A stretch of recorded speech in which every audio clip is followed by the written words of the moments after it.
Hello दोस्तों, welcome to my YouTube channel. इस video में आप सीबीएसई के द्वारा आयोजित की गई सीटेट दिसंबर 2021 के दिनांक 16 दिसंबर 2021 के इन्वायरमेंटल स्टडीज़ यानी कि ईवीएस पार्ट के कंटेंट पार्ट का कंप्लीट सोल्यूशन देखने जा रहे हैं। चलिए दोस्तों, आज की इस वीडियो को स्टार्ट करते हैं। पहला क्वेश्चन है, कुड़ुक कहाँ के लोगों की बोलचाल की भाषा है? कुड़ुक एक लैंग्वेज है जो उराव जनजाति द्वारा बोली जाती है। कुड़ुक झारखंड की भाषा है। कुड़ुक झारखंड के लोगों की बोलचाल की भाषा है। चलिए कुड़ुक और झारखंड से रिलेटेड कुछ और बातें जान लेते हैं। सूर्यमणि झारखंड में रहने वाली एक आदिवासी महिला है जिन्हें जंगल की साहसी बेटी भी कहा जाता है। सूर्यमणि झारखंड में रहने वाली एक आदिवासी महिला है। वह अपने गांव की पहली लड़की है जिसने बीए पास किया है। इसके गांव के लोग कुड़ुक भाषा बोलते हैं। इनका जीवन पूरी तरह जंगल पर निर्भर करता है। सूर्यमणि का कहना है कि अगर जंगल नहीं बचेंगे तो वे लोग भी नहीं बचेंगे। सूर्यमणि झारखंड जंगल बचाओ आंदोलन के साथ भी जुड़ी, जिसकी शुरुआत पत्रकार वासवी ने की थी। सूर्यमणि और वासवी ने मिलकर एक तोरांग नामक केंद्र खोला। कुड़ुक भाषा में तोरांग का अर्थ होता है जंगल। कुड़ुक भाषा में तोरांग का अर्थ होता है जंगल। सरकार ने जंगल अधिकार कानून 2007 पारित किया। इस कानून के अनुसार जो लोग जंगल के पास या जंगल में 25 साल से रह रहे हैं उनका जंगल पर अधिकार है और वे जंगल के उत्पादों को इकट्ठा कर सकते हैं। वह लोग जंगल से हटाए नहीं जा सकते और वहाँ की ग्राम सभा जंगल बचाने का काम करेगी। अगला क्वेश्चन है, आपका घर X पर स्थित है तथा आपका विद्यालय Y पर स्थित है। यद्यपि आपका विद्यालय ठीक सामने है परंतु बीच में व्यस्त राजमार्ग होने के कारण आप सीधे नहीं जा सकते।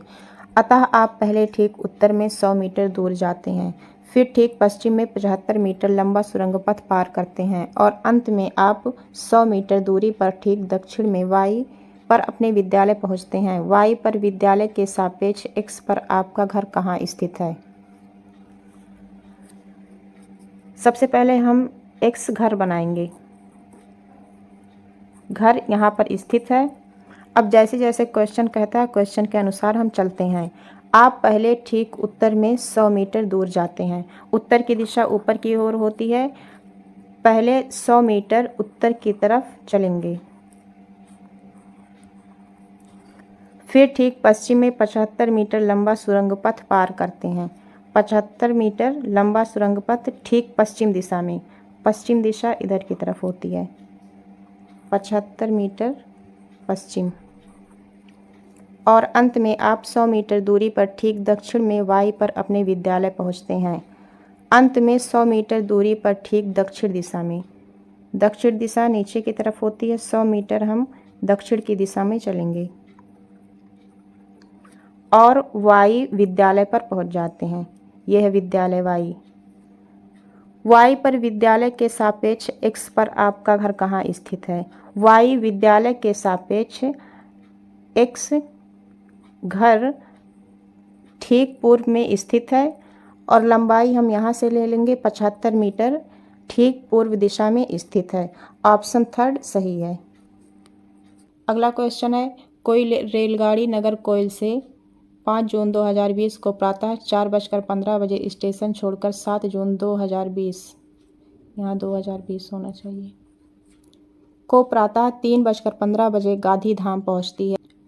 रेलगाड़ी द्वारा चली गई दूरी 2640 किलोमीटर है। यात्रा की अवधि में रेलगाड़ी की औसत चाल किलोमीटर प्रति घंटे में है लगभग। हमें औसत चाल निकालना है। चाल बराबर होता है डिस्टेंस अपॉन टाइम, दूरी अपॉन समय। दूरी हमें दी हुई है 2640 किलोमीटर। टाइम हमें नहीं पता है तो टाइम निकाल लेते हैं घंटे में। 5 जून 2020 को प्रातः 4:15 से 5 जून से 7 जून 4:15 से 3:15 तक टाइम निकालेंगे तो हो जाएगा 47 घंटे। 2 दिन कंप्लीट होने में बस 1 ही घंटे की कमी है। 47 घंटे 47 से जब हम डिवाइड करेंगे तो आएगा 56 पॉइंट समथिंग। यहाँ पर ऑप्शन देखेंगे, थर्ड ऑप्शन सही है। अगला क्वेश्चन है, बिहार के लोगों के लिए मधुमक्खी पालन प्रारंभ करने की सबसे अच्छी अवधि है। बिहार के लोगों के लिए मधुमक्खी पालन करने की सबसे अच्छी अवधि अक्टूबर से दिसंबर तक है। मधुमक्खी पालन। बिहार के मुजफ्फरपुर का बोचहा गांव के क्षेत्र में लीची के पेड़ बहुत अधिक पाए जाते हैं। लीची के फूल मधुमक्खियों को बहुत अधिक लुभाते हैं, इसलिए इस क्षेत्र के लोग मधुमक्खी पालकर शहद बनाने का काम करते हैं।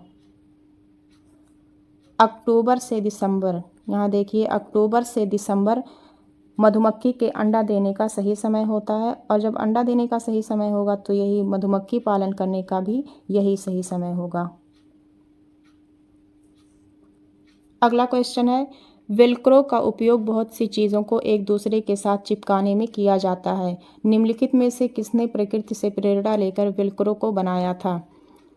वेलक्रो की खोज जॉर्ज मिस्ट्रल ने की थी। ऑप्शन थर्ड सही है।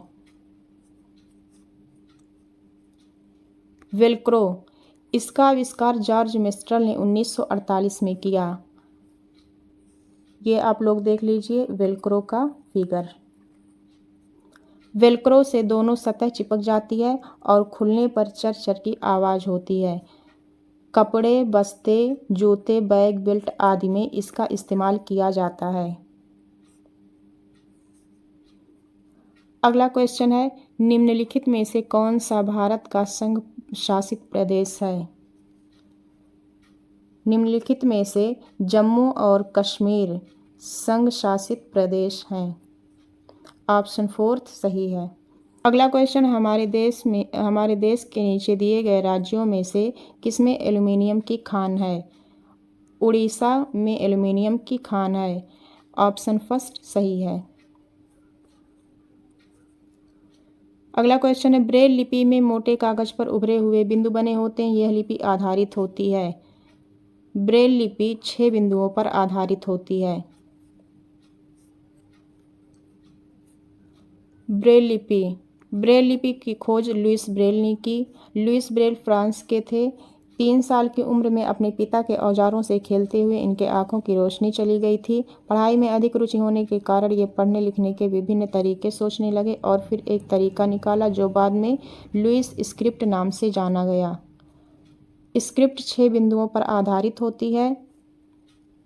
एक मोटे कागज पर एक नुकीली चीज से 6 बिंदुओं को उभारा जाता है और फिर उभरे हुए बिंदुओं पर उंगलियों के सहारे इन्हें स्पर्श करते हुए पढ़ा जाता है। इसे ब्रेल लिपि कहते हैं। अगला क्वेश्चन है, प्याज की फसल उगाने के लिए कई तरह के कार्य करने होते हैं। नीचे दिए गए चरणों पर विचार कीजिए और वह विकल्प चुनिए जिसमें इन चरणों को सही क्रम में दिया गया है। ए है मृदा को खोदकर नरम बनाना। बी प्याज के ऊपर की सूखी पत्तियों को काटना। सी बीज बोना। डी खरपतवार हटाना। ई प्याज को उखाड़कर निकालना। इसमें सबसे पहले मृदा को खोदकर नरम बनाएंगे, ए रहेगा। उसके बाद बीज बोएंगे, सी बीज बोना। उसके बाद खरपतवार हटाना, डी। उसके बाद प्याज को उखाड़कर निकालना, ई। उसके बाद लास्ट में प्याज के ऊपर की सूखी पत्तियों को काटना। ए सी डी ई बी, देखते हैं कौन सा ऑप्शन सही है। ए सी डी ई बी, ये क्रम सही है। ऑप्शन फर्स्ट सही है। अगला क्वेश्चन है, हमारे देश में एक स्थान है जिसे ठंडा रेगिस्तान कहते हैं। यह क्षेत्र ऊंचा, सूखा और समतल है। यह क्षेत्र स्थित है। यह क्षेत्र लेह लद्दाख में स्थित है। ऑप्शन फोर्थ सही है। यह है लद्दाख। अगला क्वेश्चन है, नीचे दिए गए फलों और सब्जियों में से उन्हें चुनिए जिनमें भीतर बीज होते हैं। करेला, खीरा, चीकू, भिंडी, प्याज, नाशपाती, आलू, टमाटर। चलिए फिगर के माध्यम से देखते हैं। में देख लीजिए कौन से फल कौन से सब्जी में बीज पाया जाता है और कौन से फल और सब्जी में बीज नहीं पाया जाता। इसमें देखिए करेले में बीज पाया जाता है, खीरे में भी पाया जाता है, चीकू में ब्लैक कलर का बीज पाया जाता है, भिंडी में भी पाया जाता है, नाशपाती, टमाटर। इसमें दो सब्जियों में बीज नहीं पाया जाता, पहला है आलू, दूसरा है प्याज। चलिए ऑप्शन देख लेते हैं। पहला ऑप्शन है खीरा, चीकू, भिंडी, प्याज, नाशपाती। प्याज में बीज नहीं पाया जाता। दूसरा ऑप्शन है करेला, खीरा, चीकू, भिंडी, आलू, टमाटर। आलू में भी बीज नहीं पाया जाता, इसलिए ये ऑप्शन गलत है। करेला, खीरा, चीकू, भिंडी, नाशपाती, टमाटर, इन सभी फल और सब्जियों में बीज पाया जाता है, ये ऑप्शन सही है। फोर्थ ऑप्शन देख लेते हैं। करेला, चीकू, भिंडी, टमाटर, आलू। आलू में बीज नहीं पाया जाता। फोर्थ ऑप्शन भी गलत है। अगला क्वेश्चन है, नीचे दिया गया कौन सा जंतु भालू जैसा दिखता है परंतु भालू नहीं है? यह दिन के लगभग 17 घंटे वृक्षों की शाखाओं से उल्टे लटक कर सोकर बिताता है और उसी वृक्ष की पत्तियों को खाता है। इस जंतु की औसत आयु 40 वर्ष है तथा अपने पूरे जीवन में यह मुश्किल से 8 वृक्षों पर ही घूमता है। Option fourth, sloth. ये स्लॉथ के कैरेक्टर हैं जो क्वेश्चन में दिया हुआ है। स्लॉथ भालू जैसा दिखता है परंतु भालू नहीं है। स्लॉथ दिन के लगभग 17 घंटे वृक्षों की शाखाओं से उल्टे लटक कर सोकर बिताता है। आप फिगर के माध्यम से समझ सकते हैं।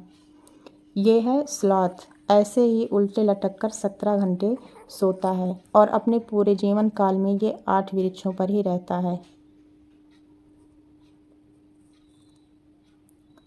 अगला क्वेश्चन है, कॉलम फर्स्ट में दिए गए स्थानों के नाम के साथ कॉलम सेकंड में दिए गए उन स्थानों के अधिकांश गांव के सामान्य घरों के सही विवरण से मिलान कीजिए। कॉलम फर्स्ट का कॉलम सेकंड से मिलान करना है।